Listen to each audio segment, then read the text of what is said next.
everyone, I'm Dr. Babe and this is Love Life. Last week we talked about self-discovery and how it changes you. And today we're going to take this in a different direction and talk about work and career. So on Love Life today we'll be exploring how to align your passions and purpose. And I've seen a vast range of self-help, coaching, and leadership resources instructing people on how to do this. I'm sure the varied approaches work for different people, but what are we really talking about here? I mean, what's the goal? What's the real-life application of this strategy? Let's start with the first question. What's the point of aligning your passion and purpose? Well, a lot of people either A, are complacent and unhappy in their work, job, or career, or B, they can identify what they could do that would be of value based on their skill set and interests, but they get stuck in their circumstances for a myriad of reasons, and they fail to act. So again, fear plays a huge role in people's complacency and stuckness. As a friend just recently posted on his Facebook status, there is a ton of local talent in Cayman. It's the lack of motivation that's killing everything. So given that there are a host of excuses, such as financial risk, conflicting responsibilities, external limitations, public image, I believe it's extremely important that we talk about the experiences of people who have the courage to face all the challenges and do it anyway. It's not always a traditional success story that we'll see highlighted in the local news, but it's the personal accomplishment of attaining a fulfilling life aligned with what matters most to you. Today, I'm speaking with Badir and Janine Martins, both of whom have had remarkable transformations in their personal and professional lives. And I'm certain we can all benefit from hearing about their experiences and the courage it took to live more authentically. We'll be right back.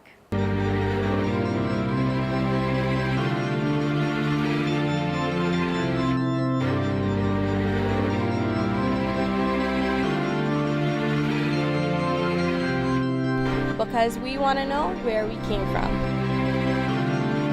Because I love the things that can only be found in Cayman. Because it's our paradise. So why should we protect Cayman? Because if we don't, who will?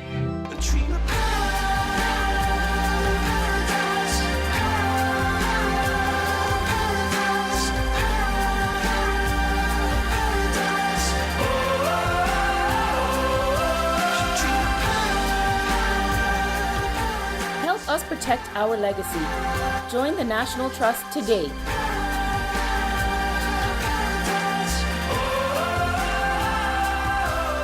We're back, and thanks for tuning into Love Life. I'm Dr. Babe, and tonight we're exploring how to align your passion with your purpose. And we've got two amazing guests tonight. We've got Badir and we've got Janine Martins. So you're going to share your experiences a little bit, but give some background for our audience of where you've come from and how you've gotten to where you are today. Where are you today? I'm sure they all know you, but either one. Yeah, I can take that first, Badir. Yeah.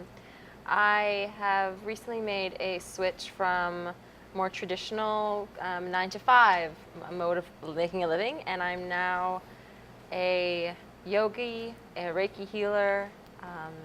I dog sit for quite a number of clients as well. So I'm kind of doing like everything. I'm a Renaissance woman in all senses of the word. Keeping it interesting. Yes, very interesting. And just embracing what that means and this new lifestyle that is coming out of the whole new way of interacting with the world and speaking a slightly different language than maybe I'm accustomed to. And you do a bit of acting as well and production. Oh gosh, and yes. Tell us about that. Cast and crew life rocks, just if anyone's interested. So I've worked on a few short films. The last one I actually got a supporting role in, so that was really exciting.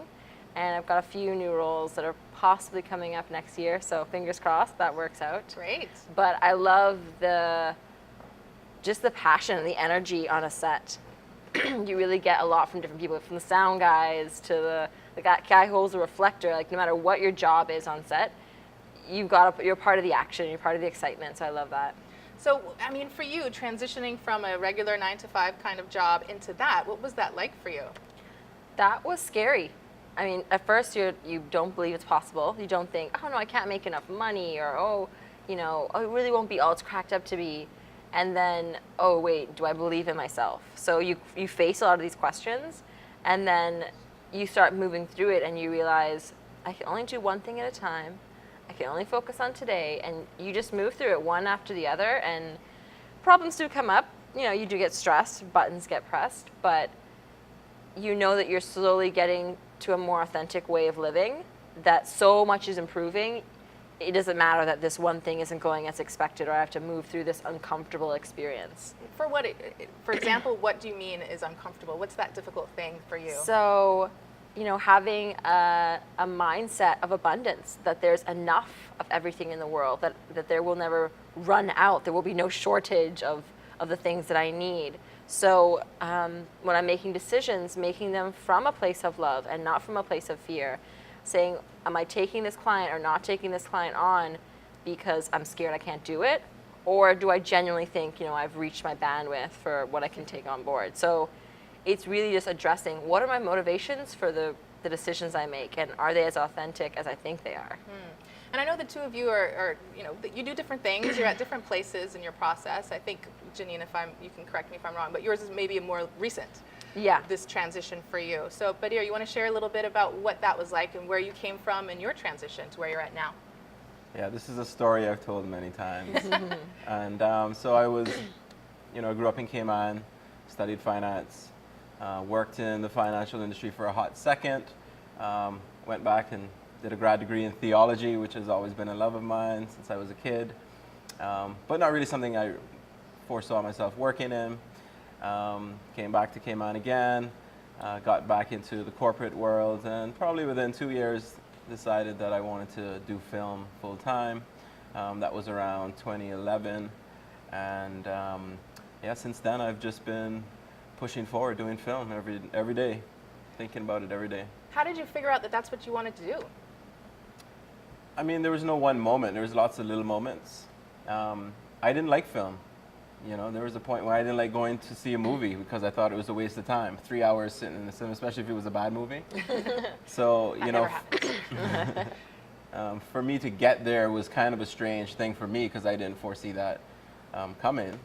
And that's one thing that's probably happened through these last 4 or 5 years. It's been a lot of self-exploration and surprising myself, about myself. And so that's been an important thing that's happened, really just being able to self-explore on that journey. Well, I guess the goal is to feel fulfilled in your life and to feel like you're aligning, what you want to do and what matters to you through your work, because you spend most of your time working. So do you feel you've accomplished that yet, or you're on track to accomplish that? I would say that I feel like I'm on track, but as much as I'm on track, I'm still picking up every day, I think I want to adjust how I'm going forward here in this way, or I think I want to investigate this new route. So I feel like I'm on a better path for sure now, and just being able to stay consistent with it and staying true to it and knowing every day, there's a reason why you left behind so much, so that you could make room for so much more. And I mean, just from what I know of your story, it wasn't that there was anything wrong with where you were at. The 9 to 5 seemed to be a very positive thing. Yeah. So something just led you to want to change that, to do something different. Yeah. And I feel like that's where, I don't know, what I'm curious about is what that was. If you already had something so great, why give it up? Yeah. I think that is that little voice that you get when you start to question why you're spending so many of your days at a certain place, or start to question why you feel a certain way all of the time, or why there's this little, tinkling in the back of your throat every time Sunday evening comes around, and it's like, is it just because I have to go to work tomorrow, or is it because of what I'm doing as my work that's the bigger issue? Right. So sometimes it's just intuition. It's just this gut feeling like this is not the way it's supposed to be. But on other days, it's you catch a moment where you see yourself doing something that's more aligned with your purpose and your passion, and you feel energized by it. You don't leave feeling drained, and it's this constant comparison as you start to do slightly more authentic things outside of work, starting to realize how inauthentic I was in the decision to work where I was, that I might be providing value to this company, but I'm not furthering my own personal development. Yeah, and when we use the word authentic, I think it is important to even go into more detail about the fact that you're bringing a version of yourself to that type of work, the 9 to 5 before, that maybe wasn't your real self. It was almost like you were putting on something, perhaps. I'm talking in general. No, absolutely. Absolutely, that's what it is. you begin to get so good at faking it that you convince everyone else that this is who you are. They fall in love with this person, and then you both co-create this, I have to be this person, because A, they expect it, and B, I feel like it's the only way I can like get through and survive. I have to like constantly be acting. And when that's validated by a big fat check at the end of the month or every 2 weeks or whatever, it sort Exactly. of perpetuates that stuckness, is what I call it, right? Yeah. So maybe it's, one, being open to those opportunities that create chances for you to see when you are being more authentic, when you feel more real, like the real version of you. And then you have to sort of have the motivation and desire to make more of those opportunities for yourself. And then, yeah, you never know if you create that chance to do something different and be creative. Yeah. And I know, Badir, you haven't had a chance to really go on, but we'll be right back. We're just going to take a short break on Love Life. Nothing is immune to change. But when the storm strikes, the roots of the mango tree give it the strength to stand where others might fall. And likewise, when it comes to home insurance, we want to empower our customers to face the unexpected. At Cayman First, we've grown our own tree of expertise when it comes to home insurance, and we've been flourishing in the market for over 30 years. We offer a range of insurance products that are easy to understand, including protection against loss or damage to your property and cover for your possessions in the event of extreme weather or natural disasters. We put you, your home, and your family first because for us, it's Cayman First. For more information, call us today on 949-7028 or visit our website at www.caymanfirst.com. Welcome back to Love Life. I'm speaking with Badir and Janine. Badir, you know, I sent you a video to watch that kind of, it challenges our assumptions about passions and following your passions and your purpose in order to find the life that you love and the work that you love. I was wondering, what did you think about that? Do you think that your interests change and you know, sort of targeting your passions is not the right thing to do to find the work that you love? Yeah, and that was the video that you sent. Basically, the argument was that following your passion isn't good enough. It's following something that brings value. And I guess there can be discrepancies between them. And I think, yeah, there was a point to it. I think passion is just part of the solution. I think it's a big part of the solution. It's the fire, it's the engine. You can't really even start without it. But I think, like all energy, you have to channel it and direct it towards something of value. And so, yeah, it did resonate with me. And I'm somebody who's been working, you know, from that passion. And I've been doing it for 4.5 to 5 years now. And I've found that I've had to redirect it, you know, towards a route that I wasn't expecting to go based on different circumstances. But it's interesting because when you first started sharing your story, you mentioned you didn't like film. So it wasn't an interest. Correct. So your interest did change. It did. And so once you realize that maybe it's not always about what are you interested in at the moment, but looking for maybe gaps. Like, did you think, oh, the film industry in Cayman is you know, lacking, and maybe that's something that I could do that would bring value to the community, to creative arts, or whatever. I mean, what was your process? I wish I could say that was my process. My process was very personal at first, and then the perspective of Cayman came later. But for me, it was, what did I want to do? What do I love? And I told you I loved theology, I love religion, I love psychology, philosophy. I read a lot of that. And I wanted to be able to express that. And it occurred to me that film was a great way to do that based on all the elements that you can use in film, with music and with character and with plot and with lighting and, you know, with all the different design and so that's kind of how I got into film. It wasn't because I perceived a need in Cayman. It was very much because this is what I want to do. This is what I want to do. And then as I started to do that, I became aware that more and more people in Cayman actually wanted to do it. And then I became a little more interested. Oh, this is actually good for Cayman. Let's keep this going. Let's keep this going. So are you as interested in what you're doing now, as the same type of interest level as you started with? Even more. And that's one of the reasons I love film, is because there's such a large range for growth, and some of the most famous film directors always say that they're learning every day, and I'm definitely learning every day. And every time I learn more and more and more, I just become a little more passionate about it. There doesn't seem to be a cap, you know, so yeah, I'm just as excited as when I first started, probably more. Well, that's good to hear. Janine, I know you're kind of just now starting in your entrepreneurship, basically, of doing Reiki and yoga and all of the myriad of things that you do. But I mean, would you say your interests are diversified? Yeah, absolutely. I've always had diverse interests, but I think now I'm appreciating how diverse they are. And I'm celebrating them by finding a way to, like Badir was saying, bring value through them. So, and I'm finding that's what's making it more enjoyable for me. I think having a diverse set of tools to go to every day makes me feel more comfortable because I'm not locked in. I feel very boxed in by one. So that was also me getting to know myself better. Right. Like you do have there is a definite element of self-discovery when you decide to follow something that feels more passionate and more purposeful in your life. So yeah, definitely being more diverse, but appreciating that that's what I've always needed to create a more authentic life. I mean, some people might say that it's a way of being indulgent, right? Like kind of doing something that's play instead of working hard. Yeah. What do you have to say, Badir, to people who criticize, you know, following your passions in that way and doing something like this in the creative realm? They have a point.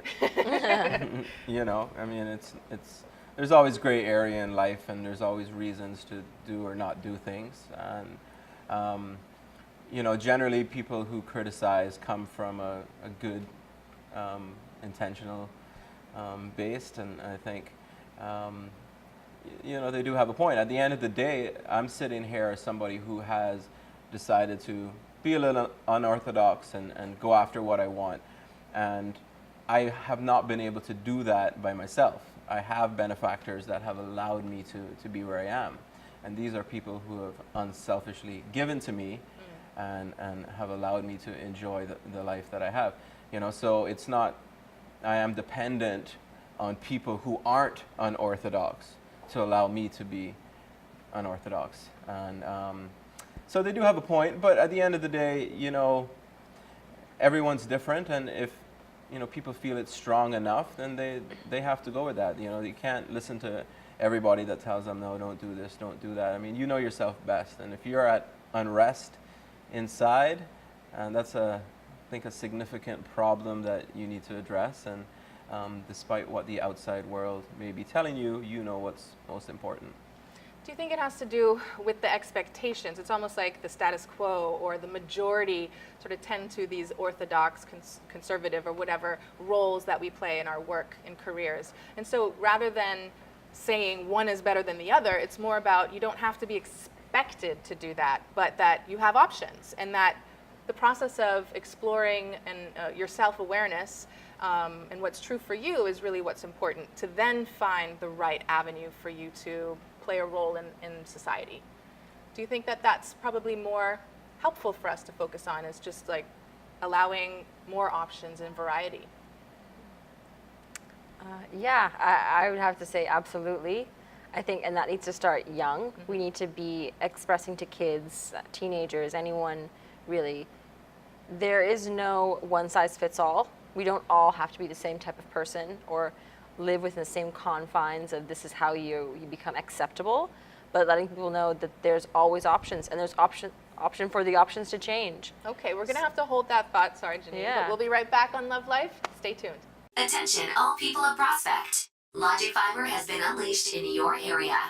Now you can get the fastest and most reliable connection with our new Triple Play bundle. Get Logic Fiber Internet, phone, and TV for only $99 per month with 1 month free. Plus, all packages now offered with no contract, free installation, free video on demand, and free Wi-Fi. Visit logic.ky or call 745-5555 to learn more. Logic, your life connected. Available in Salsa, Georgetown, 7 Mile Beach, West Bay, and now in Prospect.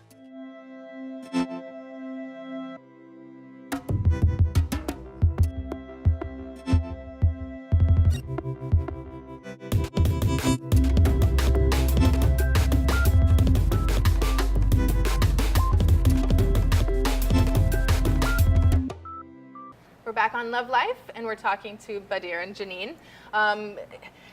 what are some of the conventions, basically, that are holding people back from going for it if they really feel like they're not happy in the work that they do or their career paths? Janine, I mean, I think you have a lot of insight into this just because it's like really fresh for you. Yeah, What do you think? absolutely. I think one of the big ones is, how will I make money? We always believe that if we're passionate about it, if we're excited about it, if it's fun, okay, you can't make money on that. That's dead end. Just forget about it altogether. When that's actually the opposite. Like, where you put your attention, your energy is where you create value. So if you're excited about it, you're more likely to create more value there. So we stop when we think of money, and then we think of all the things we think we're supposed to have so that everyone around us will be proud of us. Oh, I need to have a husband, or I need to have a house, or I need to have a car, I need to have 2.5 kids and a dog. Yeah, you know, just to personalize it a little bit for me, as you're saying that, it reminds me of my process of, you know, I had a conventional job or whatever, like doing therapy, if you call that conventional. But basically, it was the striving for me, you know, always striving for accomplishment after accomplishment. You know, you want to get the PhD, you want to get YCLA, you want to get all these awards and accolades, but is that really what's important? And it kind of diverted my attention from really what was nourishing my soul. Not that those things are bad, but just there was something missing for me. And so I think that's when, you know, film came into play, why we're ending up here on Dr. Babe. But it's interesting, we all have the film connection. So we're not like biased or anything. There's lots of other things to do that fulfill you. But I think it's, just stepping aside from that public image or what people expect shows that we're being successful. Yeah, right? absolutely. Because the money doesn't always matter, right? No. I mean, you own a business. I'm sure there's a lot of risk involved financially, Badir. Tell us a little bit about that, because that's got to be stressful. Yeah, it's probably the most stressful part of it, to be honest. Always, you know, getting creative with your cash, all right? All right, we can't pay that now, but we can pay that then. So let's pay this now and pay that then. It is a challenge. And I think, you know, there's lots of challenges that prevent us from doing what we want to do, you know? And I think another one is fear of failure. And I think, you know, I think I can kind of remember that in my life as well. And I think, you know, we don't want to try something that's so out of the box because everyone's going to see us do it, and then everyone may see us fail at it, right? So I think that's just another element that kind of keeps us back. But I'd like to say, you know, don't let that hold you back, because I've realized, and I've only realized because I've been doing it, but it's not even about whether you succeed or fail. I know it's cliche, but it's really about enjoying the process and going through the process. And I'm living the process right now, and there's just so much joy that I get from that I don't even really care if my company folds next year and then I have to go do something else. Like, I've had such an amazing time doing it that I would never trade that in for nothing. That's great to hear that the pros outweigh the cons, and you're not sort of being idealistic and saying it's not stressful. It is. There are stresses, but there's stresses in every kind of line of work, right? So it's about what kind of stress do you want to deal with every day of your life? You know, the stuff that really matters to you, or the stuff that matters to somebody else, right? So, I mean, I think that it's important to inspire other people to do it, and not necessarily just focus on all those risks or those barriers or all the hard challenges that you have to face. But yeah, what's important to you is being able to jump out of bed in the morning and really enjoy what you're doing. And I see you're so active. I mean, you're constantly going, and I guess that's part of your personality, would you say? That your line of work sort of fits your personality? Yeah, maybe I've come to maybe realize that over the last couple of years. You know. We were talking a lot about self-awareness on the show. So, I mean, if you get personal for a minute and you kind of just explore some of what you've found out about yourself that may be of value to you, could you share that with us? Sure. Let me see. I never wanted to call myself an artist. I thought that was the lamest thing in the world. Like when people would call themselves artists. You know, I was that guy. And one day I went to New York and I did this test at the Johnson O'Connor Research Center, and they test everything, all these aptitudes, and I scored very high musically, visually, and sort of afterwards, you know, as they were going through my results, they're like, "Oh, so you're an artist?" And I'm like, "Oh my God." And I have no idea what question you just asked me and how I got into that. Oh, personal self-discovery. So that It made you nervous. Getting vulnerable. Yeah. Is that what's happening? Yes. Yeah. How, do you blame me? Look at these beautiful girls right here. How could I not be nervous? Well, what about some other people maybe? Because not only are you inspiring people, but you've been inspired by people, or we're all sort of recycling inspiration, I like to say. Who are some people around you, friends, mentors, colleagues, whatever, that you feel have done the same thing, that have stepped up and stepped out and done something courageous? I was thinking, we used the Pascal quote earlier. He's definitely someone I think that's done that, but there's so many others. Can you think of other people that you feel you were inspired by, Janine? You're one of them. Oh. Where we've worked on sets together, and I've seen like just how you've like, curated a life for yourself and going after where you think you can bring most value. So that's definitely inspiring.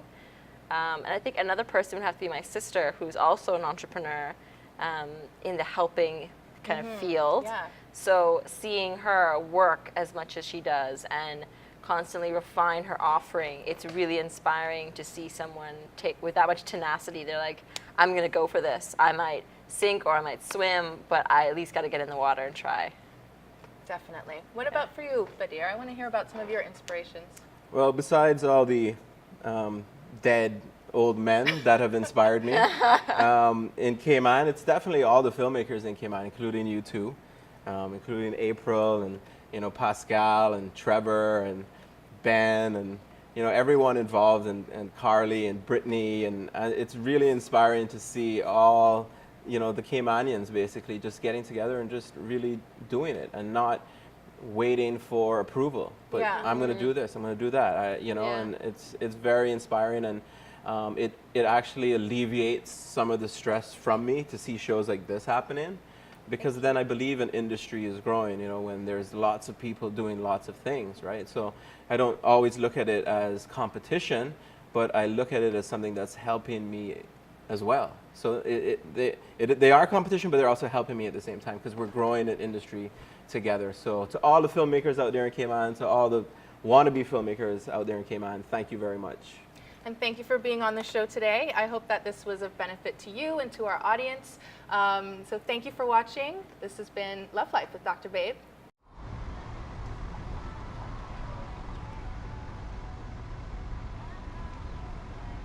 Look! Look! Look! Please look! Please look! What's wrong with you? Can't you see I'm on the phone?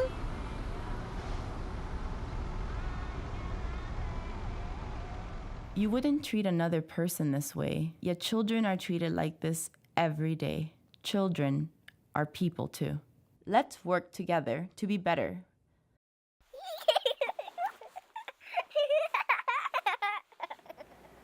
Hi, everyone. I think we learned a lot about what it takes to face our fears and break through the limiting thinking about what we should be doing for a living. So what stood out to me from the show was that our guests really challenged themselves to discover what they could do that was of value to both them and the community, and then they sought out the skills they needed to do just that.